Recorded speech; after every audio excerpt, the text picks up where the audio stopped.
Hola amigos, ¿cómo están? Este es su programa Manantial de Vida, una vez más transmitiendo desde la ciudad de Veracruz, aquí en Jaltipan de Osorio, y una vez acompañado más con mi amado amigo Moisés, en el cual pues ya nos estamos acostumbrando a estar juntos. Entonces, pues hoy estamos aquí con el propósito de estar con ustedes. Perdón ahí por los efectos visuales que estamos poniendo, pero pues vamos a iniciar en este día con una bonita alabanza que queremos presentarles hoy en nuestro programa. Antes voy a dejar que salude mi hermano Moy. Hoy vamos a estar viendo la santidad como un atributo de Dios, un tema muy bonito, muy interesante, que de alguna manera creo que nos debiese de hacer reflexionar al final. Moy, ¿cómo estás? Dios te bendiga, hermano. Dios bendiga a todos los hermanos. Feliz año nuevo a los que están lejos, a los que están cerca. Gracias por acompañarnos. Y el tema de la santidad de Dios es un buen tema para empezar el año. Estamos empezando con toda la carne al asador con este tipo de temas y vamos a disfrutar de unos momentos reflexionando acerca de el Dios que adoramos, ¿no? Amén. Y bueno, ahí usted que está en su casa, acompáñenos a cantarle al Dios Santo con esta alabanza que dice poderoso. Esperemos que usted la pueda disfrutar con nosotros y cantarle al Dios que adoramos.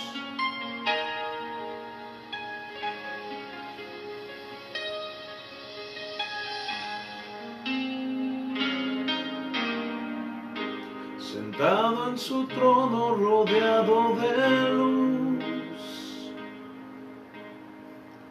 a la diestra del Padre gobierna Jesús. Con ojos de fuego, con rostro de sol, cuando abre su boca es trueno su voz. Sentado en su trono rodeado de luz, a la diestra del Padre gobierna Jesús. Con ojos de fuego, con rostro de sol, cuando abre su boca es trueno su voz. Vamos a decirle: poderoso,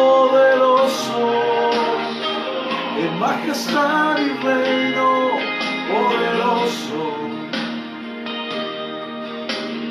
poderoso, en majestad y imperio, poderoso,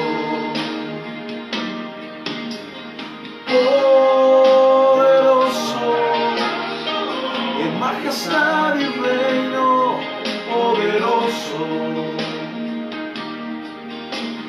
poderoso, en potestad de imperio, poderoso. Un gran arco iris corona su ser.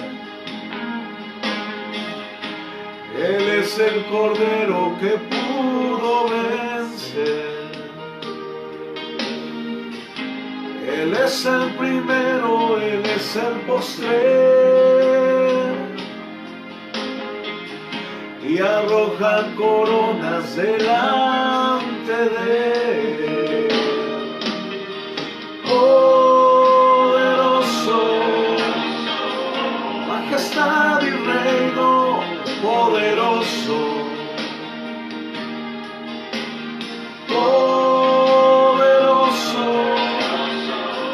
potestad de imperio, poderoso, poderoso,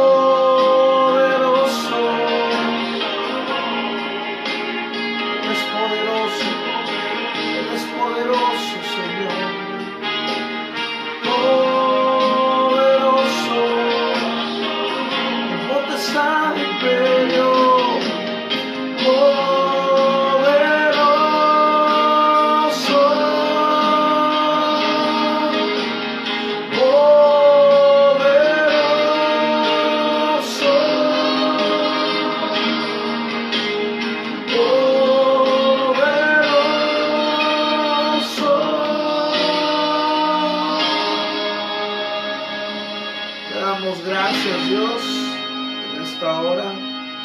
te bendecimos por este día en el nombre de Jesús.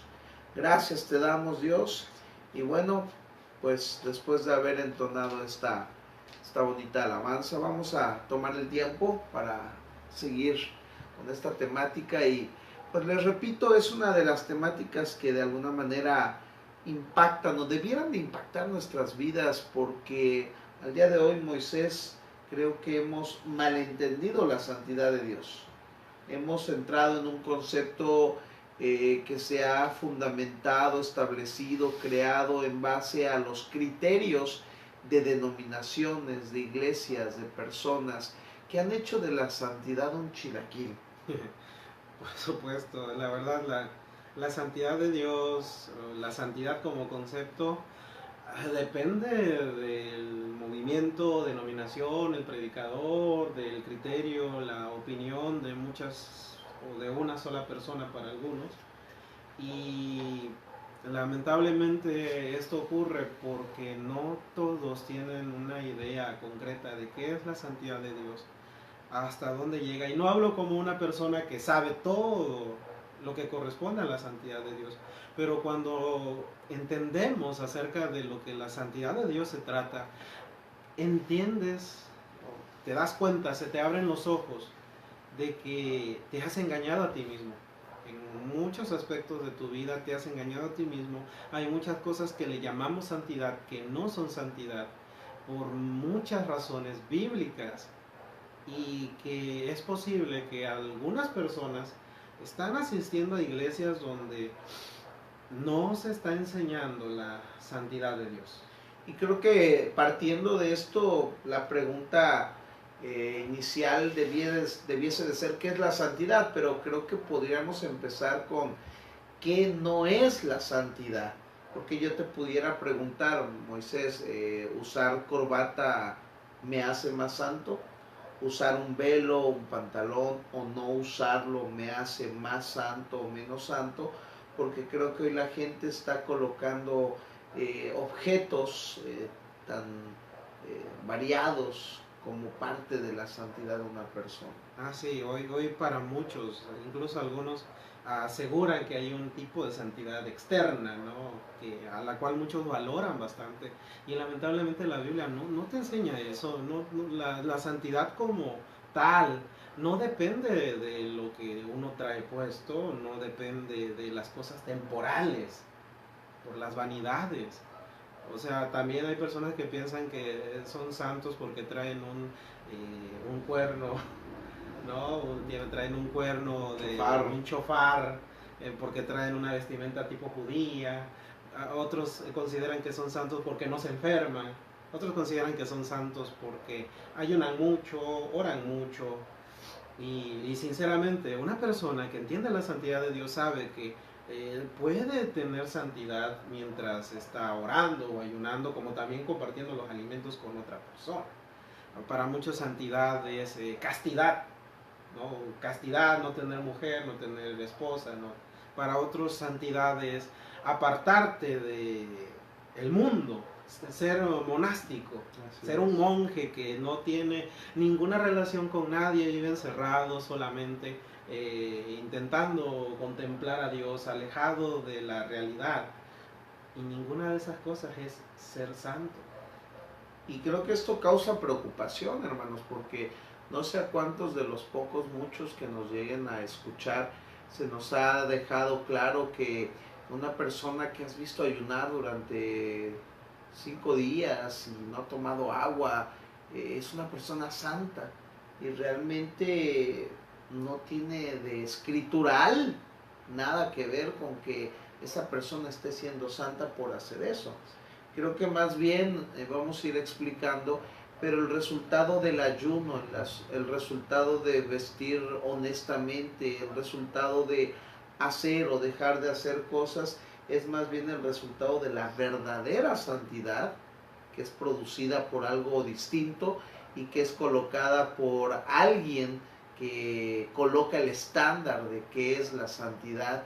Y creo que eso es lo que se nos ha pasado a enseñar, o lo que no se nos ha enseñado, al punto de que hoy la gente observa a alguien que tiene callos en la rodilla por orar mucho como una persona santa, cuando esta persona que tiene callos en la rodilla, pues dice maldiciones. No, incluso hay personas que consideran que son santos porque tienen un cargo en la iglesia, porque predican, porque dieron profecía, porque oraron y alguien sanó, porque hablan en lenguas. Consideran que ya están en un nivel de santidad superior a los demás. Y justamente eso lo descalifica como santos. Hay una parte, ahorita que acabas de tocar eso, me da miedo el hecho de que la gente piense que subir al atrio, al lugar donde está el púlpito, donde se predica, ahí al subir es un lugar santo, ¿no? Y no estoy desmeritando el hecho de que ciertamente la labor que se hace arriba de ahí sea santa, la labor. Pero me impresiona el hecho de que, por ejemplo, en algunos lugares, por ejemplo, a las mujeres, para que puedan estar ahí arriba se les exige una una falda o una corbata o un saco para poder subir al lugar santo, en el caso del varón. Pero a mí lo que me incomoda, me indigna o me hace pensar que entonces vivimos de manera hipócrita es que el Señor nos mandó a llevar una vida santa. Entonces se infiere que si yo me pongo la falda para subir al lugar santo estoy en santidad, pero que si al bajar yo no me la vuelvo a poner en toda una semana, estoy viviendo una doble vida, porque pareciera que la falda es la que te hace apta para subir al lugar santo, pero al bajar te puedes hacer lo que quieras. Entonces, ¿es eso santidad? Y encima, lamentablemente, las reglas de las iglesias se han confundido también por santidad. O sea, una iglesia tiene derecho de poner una regla de que la mujer viene con manga larga y con una falda larga, no hay ningún problema con eso. Eso es vestir decente. Pero si piensan que eso concede santidad a la persona, ya estamos perdidos. Realmente estamos ofendiendo a la real santidad de Dios.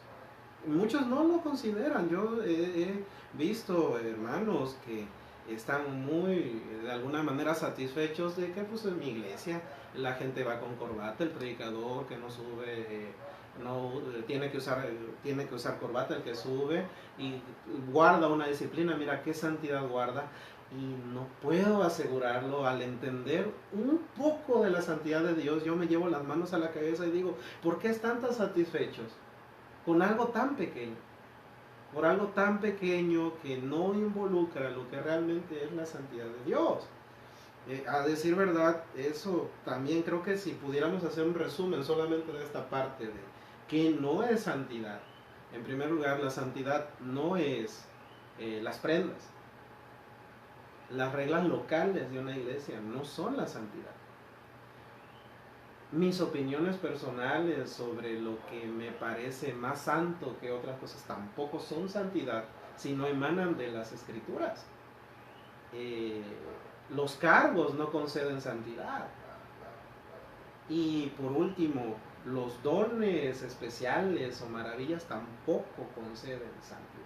Me gustaría agregar también que los ejercicios espirituales no te hacen más santo. Orar no te hace más santo, aunque es un ejercicio que te puede ayudar, ¿sí? Al igual que ayunar. No es para que usted lo deje de hacer, es para que entienda que no es eso ser santo, porque puedes aprender a ayunar como un ritual, como una como un fariseo, como un espiritista, Así como es. un budista. Así es. Al fin y al cabo creo que si es algo temporal, podría decirse, si es algo temporal, debo de comprender que no, eso no me concede santidad. Si es algo que se va a acabar, eso no me va a conceder santidad de la manera en la que Dios concede santidad. Así es.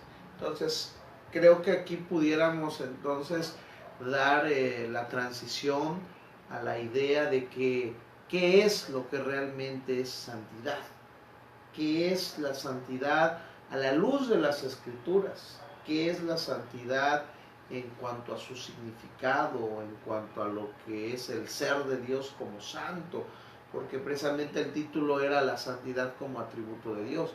Entonces la santidad emana de Dios y hay que entender esa parte. ¿Qué sería santidad? La santidad, proveniendo a lo más elemental, la santidad se refiere a ser apartado. Y por decir apartado, no es hablando de un objeto material solamente, sino que al hablar de la santidad conforme a quién es Dios, entendemos que Dios es un ser aparte de todos los demás. Entendemos que Dios es un ser completamente individual y completamente diferente y único, porque eso es también una de las acepciones de santidad, ser apartado y único en su tipo. Y eso significa entonces una de las cosas más elementales de la lógica en cuanto a Dios es que Dios no es como nosotros, por un lado. Y por el otro lado es que Dios es luz y no hay tinieblas en él, como dicen las cartas de Juan. Por tanto, la santidad de Dios es que, en un concepto muy básico, es que Dios es un ser único, un ser lleno de luz, completamente diferente a todo lo que hay. Y realmente es luz. Y realmente es perfecto, puro. No hay pecado en él. Así es, creo que la santidad de Dios, hay dos palabras que tal vez nombrarlas pues pueda ser importante, pero es más importante entenderla en nuestro lenguaje. Sin embargo, la palabra kadosh o kadesh en el hebreo y la palabra agios en el griego, que son dos de las palabras que se usan, hay otras, pero son las que más se utilizan para hacer notar quién es Dios, el Dios santo de Israel, el Dios santo, santo, santo, agios, agios, agios. Esta parte de su santidad tiene que ver precisamente con eso, de que Él es un ser apartado, como decía Moisés, único en su especie. Y por eso primera de Pedro capítulo 1, versículo 15 y 16, coloca la proposición de que nosotros debemos ser santos como Él es santo, porque de alguna manera al estar Él apartado, cuando Él toma a su pueblo, lo toma para apartarlo para Él, y al apartarlo para Él es que los hace santos.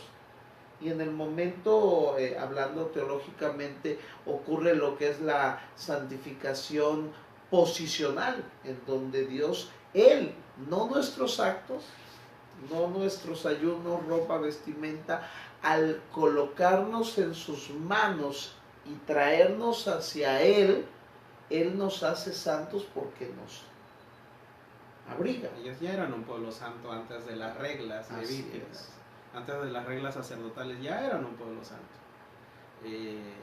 Esto da a entender que las reglas que emanan de la Escritura son para los santos, ¿no? Y también podríamos hablar con respecto a su santidad, justamente al principio hablábamos de lo que no es santidad, y justamente no es santidad porque cuando tú entiendes que Dios es santo por esencia, por naturaleza, por sus deseos puros, no por sus deseos libres de pecado, y comprender que nosotros, aunque a veces estamos en ayunos, aunque a veces están con la corbata, aunque a veces están con la falda, ¿no? Tienen deseos impuros. Así es. Y esos deseos impuros les impiden estar a la altura de la santidad de Dios. Y es que la santidad de Dios es un atributo, y cada uno de nosotros en nuestra mente finita, Dios colocó medidas. Dios es inmesurable, lo que quiere decir Él no puede ser medido, pero en nuestra mente finita Él coloca medidas, estándares. Y cuando hablamos de la santidad, el que coloca el estándar de la santidad no es el hombre al usar corbata, al usar falda, velo, o hablamos de eso porque es lo que está más en pugna. Ropa judía. O ropa judía, aceite, usar aceite cuando oras o no es santo.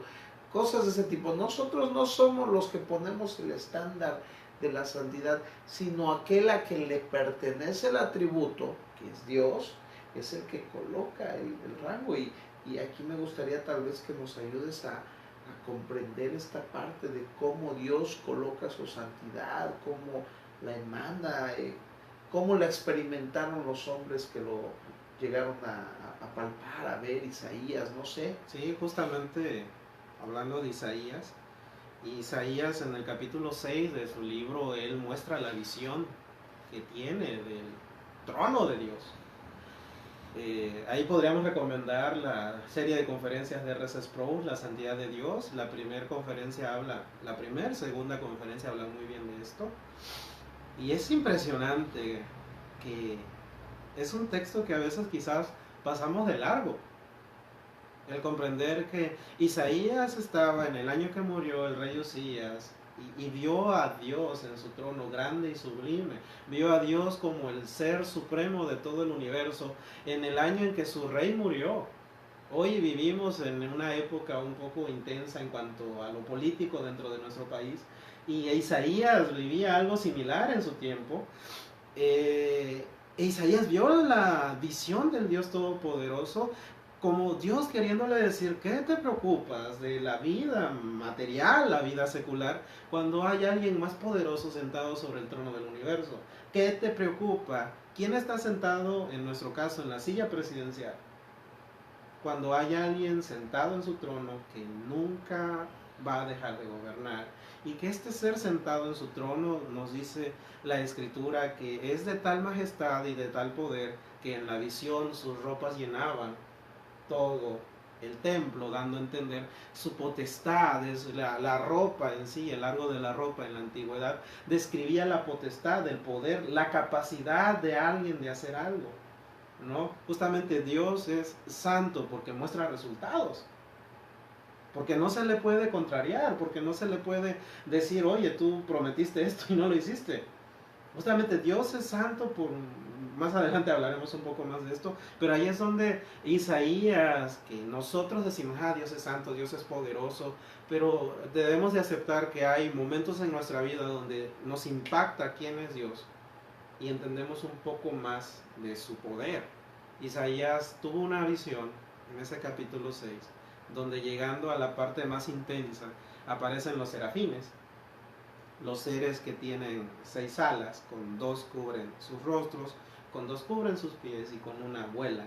Y es bastante interesante porque ahí, como en Apocalipsis, se presenta esa imagen de seres de 6 alas, que las alas, se entiende de acuerdo a fuentes teológicas, que las alas representan pues esa rapidez y celeridad para prestar servicio a Dios, y que también al mismo tiempo son lo que le dan gloria a estos seres que, viéndolo de esta forma, un ser humano con alas se creería la gran cosa, pero estos seres son todavía más humildes, porque están delante de que es santo, santo, santo, y la tierra está llena de su gloria.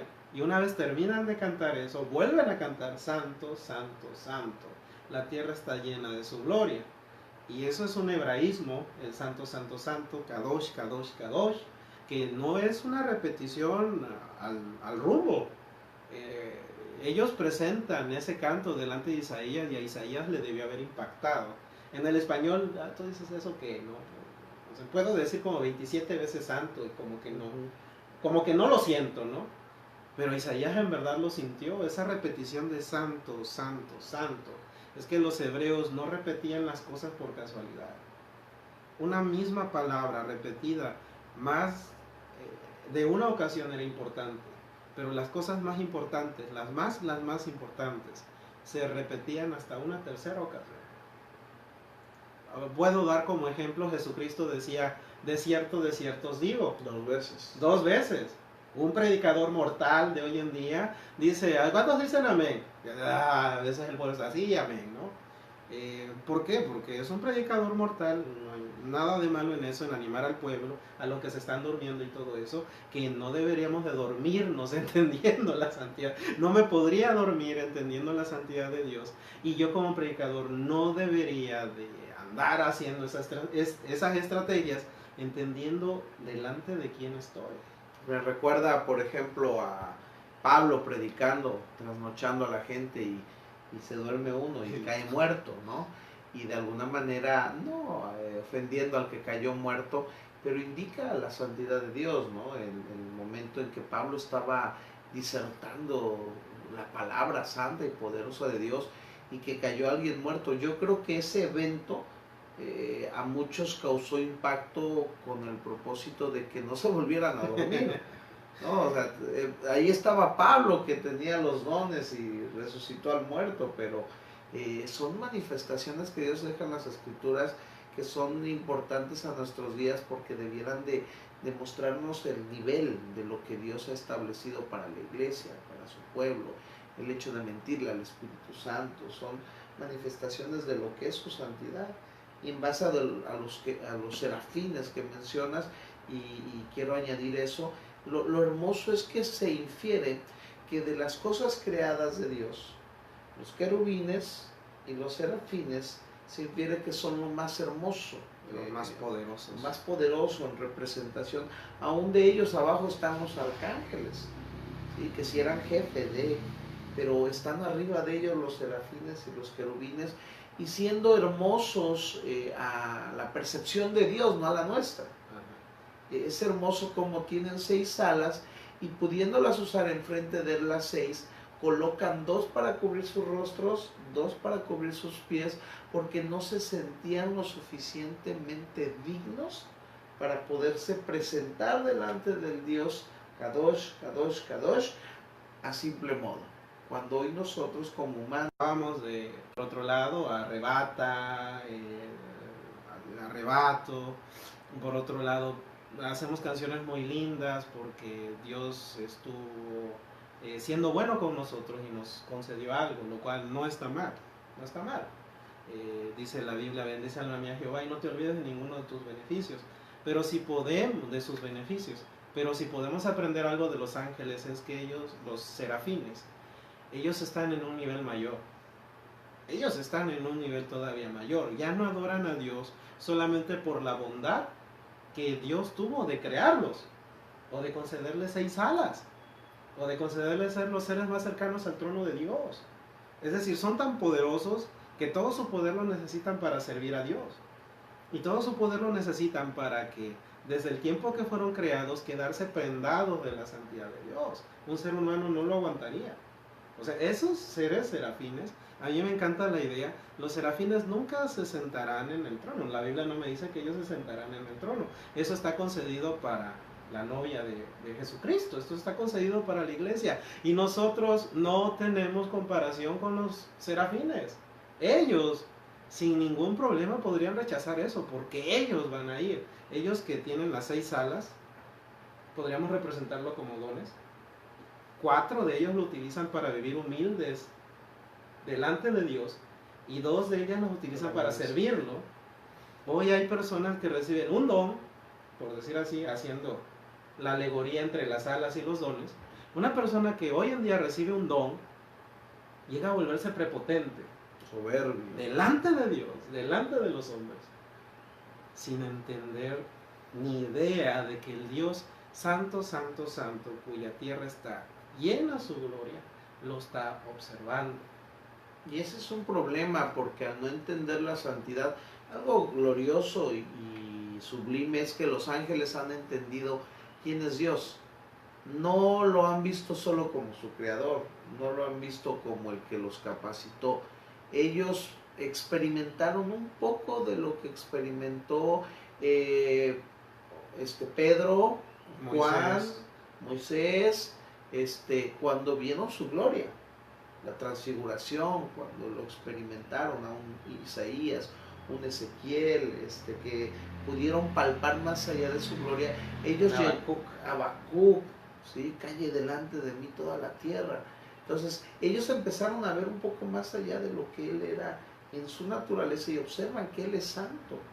Pues la santidad de Dios es algo importante hoy en nuestros días, porque tiene que ver más bien con ver a Dios y ver que al Él ser santo, Él tiene una cuota, Él tiene una medida, tiene una forma en que Él se conduce, y que esa forma la quiere transmitir a nosotros para que reproduzcamos su forma.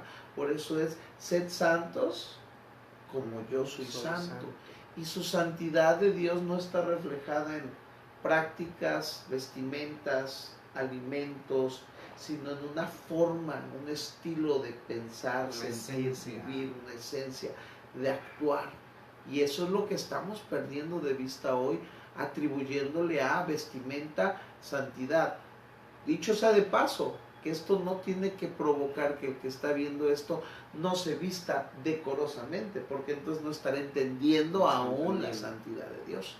Porque muchos usan estos tipos de temas para entonces ahora ponerse la mujer minifalda, el hombre andar con pelo en pecho, y entonces se fueron al otro extremo. Sí, los extremos siempre son malos y son desfiguraciones, por decir así, se desfigura, se desdibuja la santidad de Dios, cuando lo que deberíamos de buscar es una esencia, porque lo que vamos ahora es que siendo Dios santo, esta cualidad de santidad que tiene Dios impregna, se manifiesta en todo lo que Él hace, en todo lo que Él es.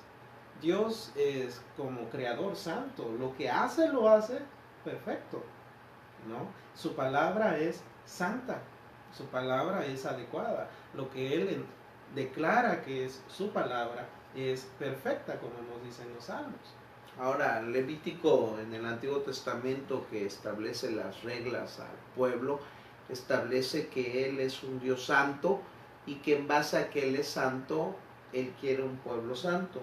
Y en Levítico de alguna manera se colocan todas las instrucciones, sí, en aquel tiempo prácticas religiosas al efectuar cada uno de sus rituales para santificar a Dios. ¿Sí? Hoy no estamos en ese punto, pero nos enseña que Dios al final de cuentas, cuando toma un pueblo para hacerlo santo, lo hace santo, pero ahora le coloca ciertas rituales para que ellos puedan mostrar la santidad, no precisamente a Dios, porque yo no puedo mostrarle mi santidad a Dios presumiéndole. Él ya sabe. Él ya sabe, y sobre todo porque Él me hizo santo, yo no me hice santo. El problema es que Él coloca su santidad en nosotros porque Él quiere que nosotros demos a conocer su santidad, y no a través de ropajes, sino de formas, estilos. Y encima hay que comprender que el Señor, al entender que, por ejemplo, que su palabra es santa y su palabra me pide ser decoroso, como su palabra es santa y es perfecta y estoy delante de Él, obedezco. Porque Él no se equivoca al decirme que tenga que ser decoroso en cuanto al tema de que mi vestimenta debe ser decente, punto, ¿no? Pero ¿qué es lo que la Biblia también marca, ¿no? Que el cristiano sea honesto, sea sincero, sea fiel, ¿no? Que no pague el mal que recibe con otro mal, sino con bien. Y esa es la palabra santa del Dios santo. Y hay a quienes no les importa, aún dentro de las iglesias, aún dentro de nuestras congregaciones, hay personas que deberían de comprender que si tuvieran un momento real con la santidad de Dios, no serán los mismos, no serán así, no serán de la manera en la que a veces se quieren manifestar. La gente debe de acercarse a Dios, entendido de que Dios va, como dice en Levítico, voy a ser santificado entre los que se me acercan. Ahora bien, hablamos de que también tiene Dios una ira santa. Cada vez que Dios se enoja, que no es siempre, ¿no? Que no es siempre, que no es siempre, y emite juicio contra alguien, Dios es perfecto. Dios hizo lo correcto. También sabemos que su gozo es santo. Porque también a veces pensamos, cuando le dicen a alguien, decía Sofía Michelén, que la palabra santo, ¿qué te hace meditar? No, pues oración, vestimenta, ¿no? A nadie se le ocurre decir que una persona santa es una persona alegre. Cuando la Biblia nos dice que la palabra del Señor alegra el corazón, la palabra del Señor hermosea el rostro, esa palabra santa convierte a hombres santos en hombres alegres. Y a muchos, o sea, pocos relacionan la santidad con un buen padre. Ahí entraría también el amor santo. El amor santo del Señor. El amor santo que reproduce a un hombre a ser santo en la forma de amar. Y no estamos hablando de amor sexual, no, sino como dices, de amor como padre, como sin esposo, fingimiento, como sin fingimiento, y con un amor equilibrado, porque lamentablemente hoy vemos el amor que no es santo y que inferimos que es santo, pensando que el amor todo lo tolera.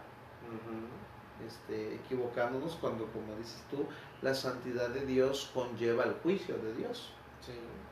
Porque al infringir su santidad, al infringir su regla, su estándar de conducta, de pensamiento, esto provoca inmediatamente que al haber una infracción, que es lo que significa hamartía, una rebelión contra su estándar, un pecado, inmediatamente el pecado provoca que la justicia santa de Dios se detone, y entonces en su justicia ahí viene el problema para el humano que no consideramos. Sí, que en el punto de la justicia ya marcamos, digamos que la idea a la que vamos a llegar al final todavía, pero en este punto intermedio, al hablar de la justicia santa de Dios, es comprender, como decía nuestro hermano, que una infracción a su perfección, a su santidad, a su palabra, merece castigo, porque su justicia es santa, porque Él, como ser todopoderoso, lleno de bondad, que bondad no es solamente hacer el bien de manera, ¿cómo se puede decir?, indulgente, sino que bondad consiste en hacer lo que es bueno y lo que es correcto, y castigar al malvado es lo bueno y es lo correcto. Castigar, corregir o incluso eliminar al malvado. Ves que hay personas que piensan, no, nadie va a ir al infierno, al final todos van a salvarse, ¿no? Y alguna vez recuerdo un predicador así, hablando del infierno, arrepiéntanse pecadores, y después dice, pero yo creo que al final todos se van a salvar. No, chavo, no se puede hacer eso. No te puedes salvar, porque la santidad de Dios es algo real, y Él no puede pasar por alto algo que lastimó su santidad, que es uno de sus atributos que están combinados con todo. Si su justicia es santa, lo santo es darle a cada quien lo que merece, y esa es su justicia, que es santa. Si tenemos la capacidad de ser perdonados es porque su misericordia es santa, y entonces su gracia santa nos da la salvación por medio de la obra de Cristo, quien pagó el precio de la justicia. Pero aquí Dios no está dejando a nadie sin castigo. Para empezar, el que pagó todo el precio por la justicia fue Jesús.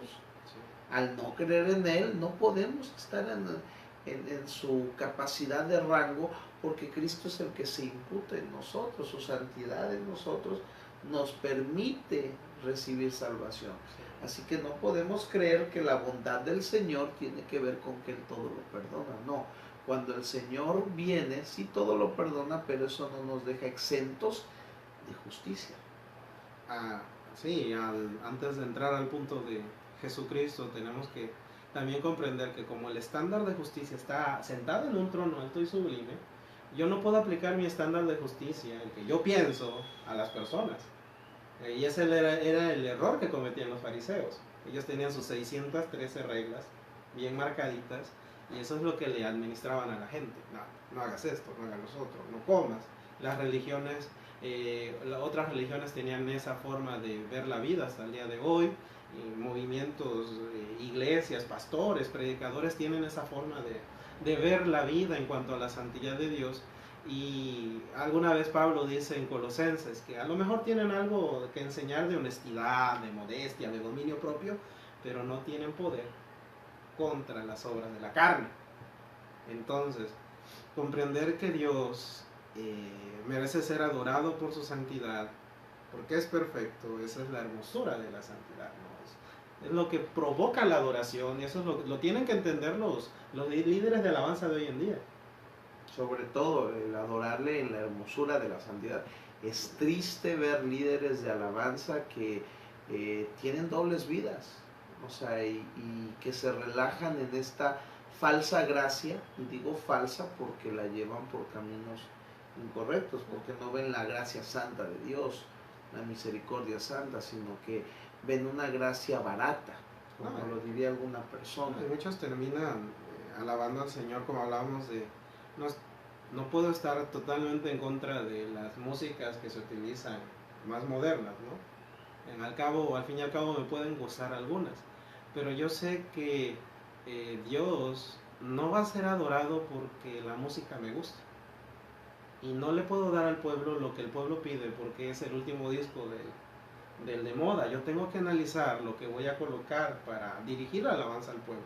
Y si esta alabanza exalta los atributos de Dios, la obra del Señor, si esta alabanza se desprende de ese antropocentrismo que tiene mucha música de hoy en día, si es diferente, y ahí está, si es santa, esa música, esa palabra, esa letra, merece estar dentro de la iglesia, pero si no se distingue, si no está apartada, si solamente tiene un efecto de emocionar, si tiene solamente un efecto de que la gente le gusta porque está buena la música, el arreglo y todo eso, como siervo del Señor, ahí debe de entrar el celo santo, de decir, no puedo hacer esto. El predicador lo mismo.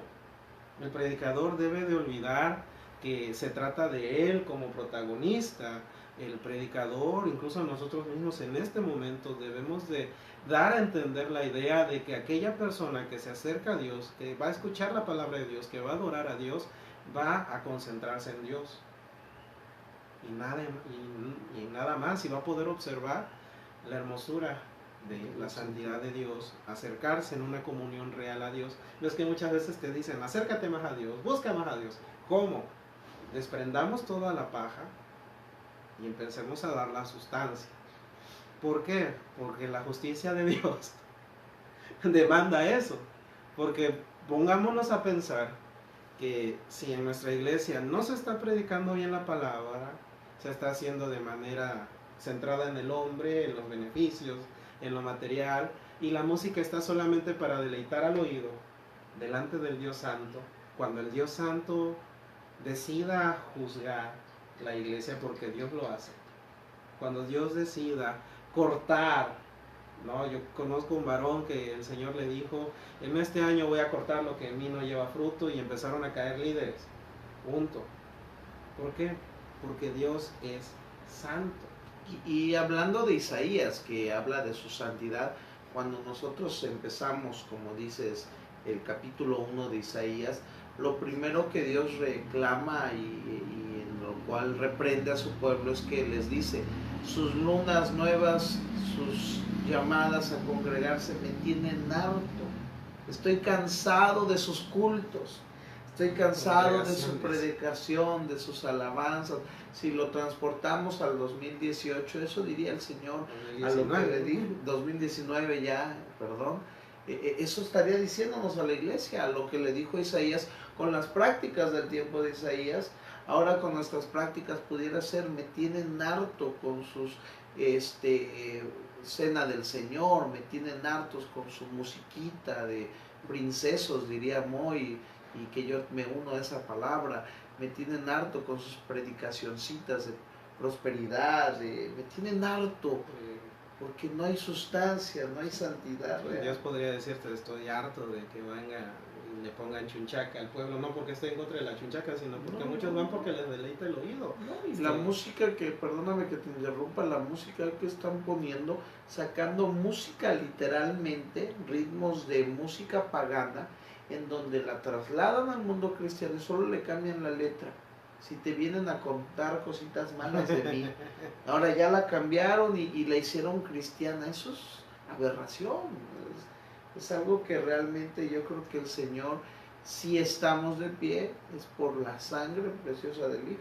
Sí, es tremendo, porque yo sí he llegado a un punto de autoexaminación en mi propia iglesia, en mi propia vida privada, comunión con el Señor, y al entender un poquito más de la santidad de Dios, me doy cuenta que, como dice Jeremías, por su misericordia no hemos sido destruidos, por su misericordia. En nuestros momentos de hipocresía el Señor no nos fulminó, por su misericordia santa, Él decidió que nos diéramos cuenta, yo creo que a tiempo, que Él merece mejor adoración, que Él merece mejores predicaciones. Yo estoy completamente seguro que el Señor va a llegar a un punto donde a los que, por ejemplo, se suben al altar para predicar solamente su vida, toman un texto de la Escritura y se les olvida el texto y no le enseñan nada al pueblo acerca de quién es Dios, va a llegar un momento donde el Señor va a estar harto. Y el Señor puede juzgar a la iglesia pentecostés de manera fuerte, como ha juzgado a la iglesia católica, por ejemplo, como ha juzgado a otros movimientos en su tiempo. No nos ponemos a pensar que Dios puede juzgar a la iglesia pentecostés en algún momento, pero su santidad.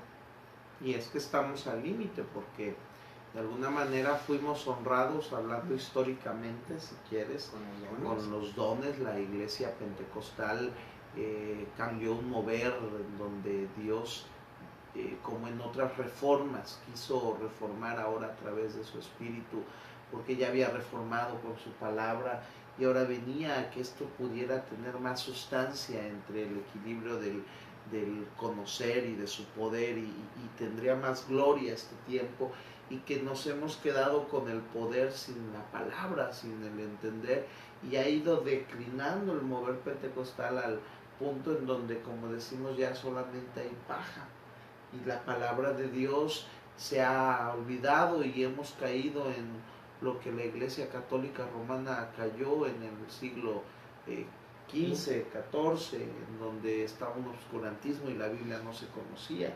Y parece que hoy las iglesias cristianas lo último que conocen es Biblia.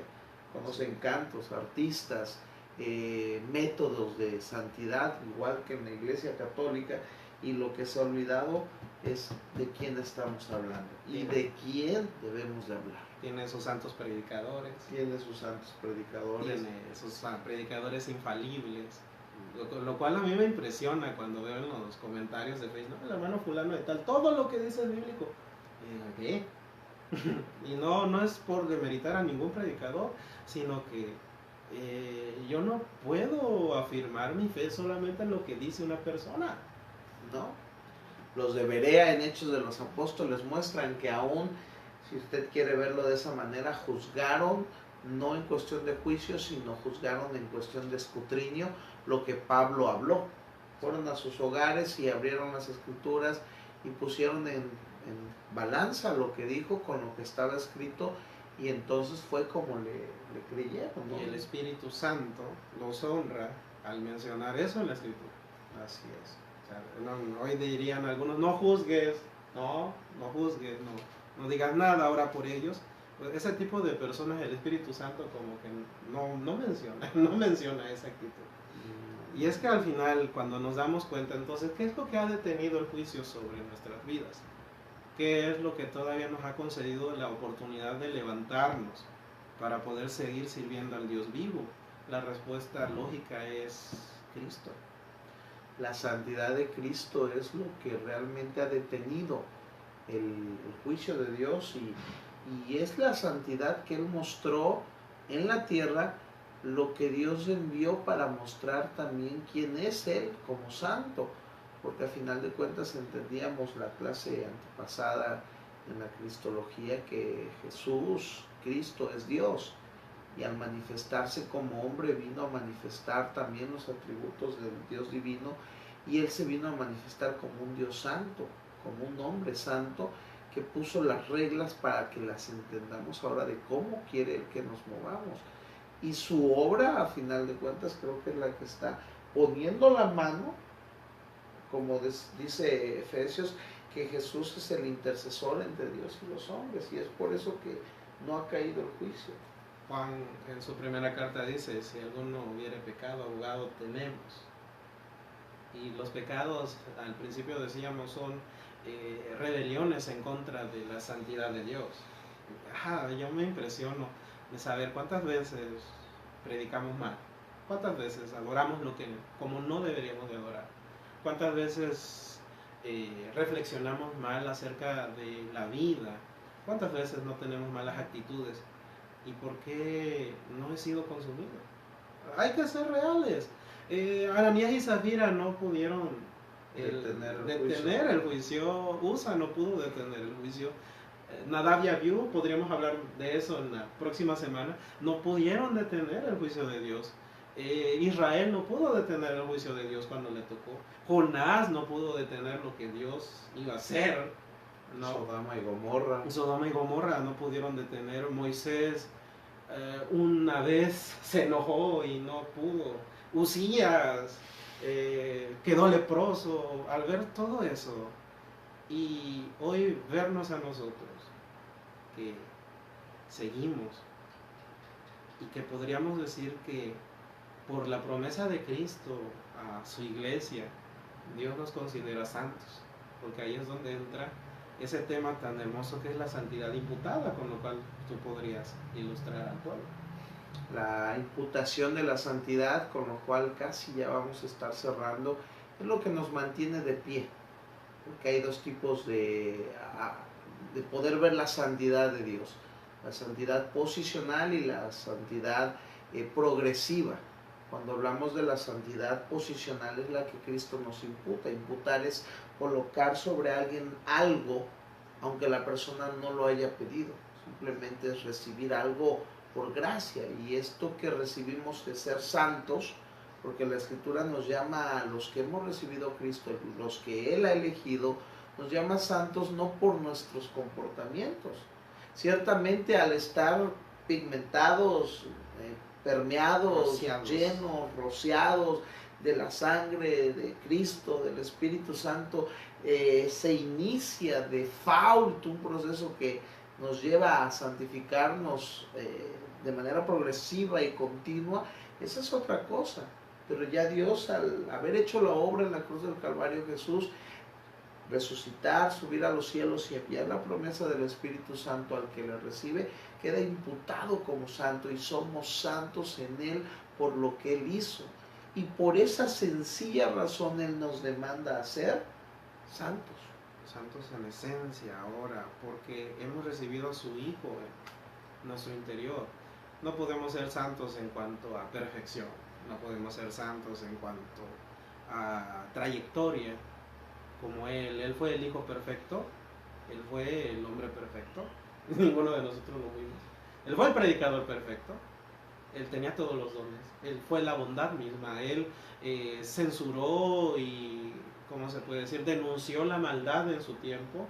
Él se atrevió a enfrentar a todo el sistema fariseo, que se creía que era la religión más cercana a Dios, y vino a desdibujarla por completo, entendido de las consecuencias de que lo iban a matar. Y todo eso para entregar y rociar su vida por nosotros, al prometer de que si nosotros creemos en Él, esa sangre preciosa nos limpia de todo pecado y nos hace aceptos delante de Dios. Porque pongámonos a pensar, como dice aquel salmo, ¿quién subirá al monte de Jehová? ¿Quién estará en su santo templo? El limpio de manos, el puro de corazón, el que no ha elevado su alma a cosas vanas ni jurado con engaño. Ningún ser humano en esta tierra es así. Pero Cristo ascendió a los cielos. Pero Cristo está a la diestra del Padre. Pero Cristo por mérito propio está ahí. Y por mérito propio Él tiene toda potestad en el cielo y en la tierra. Y nos mandó a su Santo Espíritu para que pudiéramos vivir en Él. Nos mandó a su Santo Espíritu para que, aunque no somos los hijos perfectos, no tenemos la trayectoria perfecta, podamos tener los deseos de Cristo, la mente de Cristo, podamos combatir la carne y vivir en el Espíritu. Y aquí estamos hablando entonces, así como desde los tiempos antiguos, en el Salmo 24, si no mal recuerdo, dice: limpio de manos, puro de corazón, no se ha elevado su alma a cosas vanas, no ha jurado con engaño. ¿En qué momento ahí están las reglas? ¿En qué momento ahí están las ropas? No están en ningún momento. No, cuando hablamos de santidad creo que se olvida las prendas, ¿no? Y aún hacen la ilustración de los trapos de inmundicia, ¿no? En cuestión de usar una prenda, y no lo hace de esa manera, lo hace de manera figurada, pero dice que nuestras mejores obras son como trapos de inmundicia, de objetos realmente repugnantes. Investiguen ahí en su hogar que era un trapo de inmundicia, y era una tela usada para un acto pues natural pero inmundo, y así es como Dios ve nuestras mejores obras. Entonces, cuando usted se está poniendo tal vez un velo, Dios está viendo un trapo de inmundicia, porque no depende de ese tipo de aspectos el hecho de ser santos, sino depende de Él y de anhelar que Él haga su obra en nosotros y nos santifique.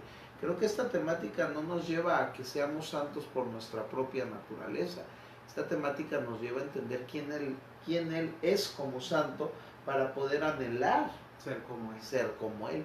Porque por nosotros mismos no podemos cubrir su rango de santidad. Justamente al entender que Dios como un ser santo, santo, santo, Él no va a premiar a los seres mortales que no llegamos ni siquiera el san de santo, que no alcanzamos ni la S de santo. Él no va a premiar a los seres mortales por sus obras. Y por eso envía a su Hijo. Para que su Hijo en un sacrificio perfecto cubra la demanda de la justicia de Dios. Con la promesa de que aquel que cree en Él ya cumple el requisito para entrar ante la presencia del Altísimo. Pongámonos a pensar de que de no ser por la santidad de Cristo, ninguna oración podría ser contestada, ningún don podría haber sido usado, ninguna iglesia pudiera ser fundada, ¿no? Y es cierto que hay que hablar de la santidad progresiva, se puede dejar para después, pero simplemente esa reflexión de qué tan santo es Dios, cómo está su estándar, y desdibujar todos los conceptos que yo tengo aprendidos por cultura, por tradición, por lo que sea, de lo que es ser santo, y comparar y entender qué es lo que Dios demanda para mi vida. Puedo crecer en comunión para con Dios, realmente puedo crecer. Y pues vamos a ir cerrando, adelantándoles que lo que hemos estado hablando sobre la santidad de Dios trae a los que lo entienden resultados impactantes. Aquel que logra entender o que ha sido rociado, pigmentado, transformado, poseído, decía yo la semana pasada, por la santidad de Dios, los coloca en reacciones humanas muy intensas, a lo que nos vamos a quedar aquí y vamos a ver la siguiente semana una temática sobre los resultados, la experiencia de la santidad de Dios en el hombre. Las secuelas, el trauma, como algunos lo llaman. Podríamos aclarar antes de partir que no estamos en contra de las reglas internas de las iglesias, no estamos en contra de la música como tal, pero entender que después de que comprendes la santidad de Dios, no puedes ver las reglas de tu iglesia igual, no puedes ver la música igual, no puedes ver los libros o lo que compartimos o lo que hacemos igual. Lo obedeces porque es bueno, pero no las reglas son buenas. Qué bueno que marcas eso, porque no queremos que usted piense que estamos a favor o en contra de. No, si en su iglesia tienen sus reglas, qué bueno, son buenas. Pero cuando tú entiendes la esencia, las reglas son lo que está en la circunferencia del meollo de las cosas y dejan de importar y las empiezas a cumplir solo por un orden, que es bueno. Para aprender humildad, que es lo que requiere la santidad de Dios. Así es. Pero vas a empezar a enfocarte en el amor, en la honestidad, en la virtud, en la sinceridad, en la fe, en el interior. Si algo puedo decir como adelanto de la próxima semana es que hubo hombres que vieron la santidad de Dios, conocieron quién es Dios y entendieron quiénes son ellos. Así es. Bueno, pues hemos llegado al final. Un saludo a la hermana Mari, al hermano Marcos de Coatzacoalcos, a mi madre y a Roberto Ricardes por ahí, que es nuestro amigo también de milicia, no pudo estar hoy aquí con nosotros. Un saludo a los que nos vean más tarde y gracias por haber estado aquí con nosotros. Me despido, su amigo Delinger Monterrosas Pérez y Moisés Candelario. Dios los bendiga a todos. Cuídense mucho y sin más por el momento, la siguiente semana nos vemos por aquí. Recuerda, comparte, invita y opina. Dios les bendiga. Gloria a Dios.